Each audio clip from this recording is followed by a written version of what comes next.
Hello everyone, welcome back to my new video. আজকে একটা নতুন আই লুক নিয়ে চলে এসেছি। তো প্রথমে আমি ইনার ক্রিজে ইয়েলো কালার অ্যাপ্লাই করছি এবং মিডিল ক্রিজে অরেঞ্জ এবং আউটার ক্রিজে পিঙ্ক কালার অ্যাপ্লাই করছি এবং পিঙ্কটাকে ভালো করে ব্লেন্ড করে নিচ্ছি।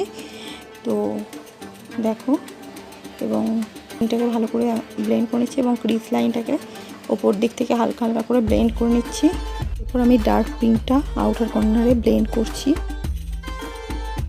এবার আমি ক্রিজ লাইনটাকে কাট করে নিচ্ছি দেখো, এবং কনসিলার দিয়ে ভালো করে আউটার কর্নারের দিকটা হালকা করে ব্লেন্ড করে নিচ্ছি এবং এই পিঙ্ক কালারটা দিয়ে আমি ডার্ক পিঙ্কটাকে ব্লেন্ড করে নিলাম এবং মিডিল দিকে এই পিঙ্কটা হালকা হালকা করে অ্যাপ্লাই করলাম এবং ইনার কর্নারে হোয়াইট কালার আইশ্যাডো অ্যাপ্লাই করলাম,